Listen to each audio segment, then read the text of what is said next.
مسجد شریف میں نماز پڑھنے نہیں آ رہے. نبی پاک علیہ السلام نے فرمایا پتہ کرو کیوں نہیں آتے.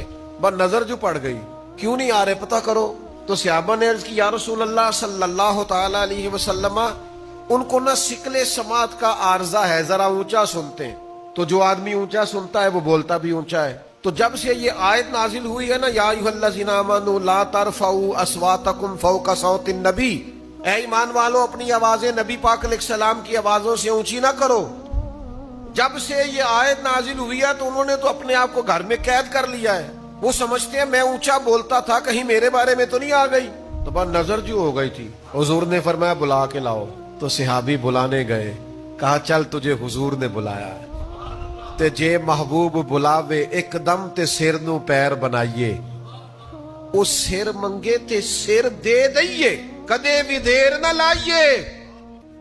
تے یار دا کدے بھی گلا نہ کریے, پاواں سیک دے ہی مر جائیے. سجنا یہاں تے لائیے ہی نہ, جے لائیے تے توڑ نبھائیے. حضور نے بلایا ہے, دوڑے آئے. محبوب نے فرمایا کیا ہوا یا رسول اللہ میں ہی اونچا بولتا. تو فرمایا تو بھولا آدمی ہے.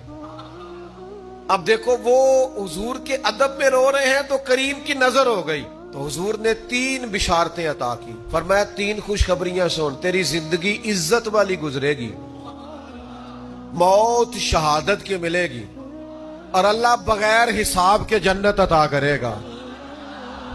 پر نظر جو پڑ گئی. صحابہ فرماتے ہیں وہ 3 خوشخبریاں ملی, ہر بندہ ان کی عزت کرتا تھا, کیونکہ عزت حضور کی نظر کرم سے ملی ہے نا. فرماتے ہیں حضرت صدیق اکبر کے زمانے میں مسلمہ کذاب کے خلاف لڑتے ہوئے شہادت سے وصال فرمایا. فرماتے ہیں 2 خوشخبریاں پوری ہو گئی اور تیسری کا بھی یقین ہے سب کو, ذرہ برابر بھی ڈاؤٹ نہیں. واحد بندہ, حساب ہونا ہی کوئی نہیں, سیدھے ہی اللہ تعالیٰ جنت عطا فرمائے. کیوں؟ نظر کرم جو ہو گئی ہے.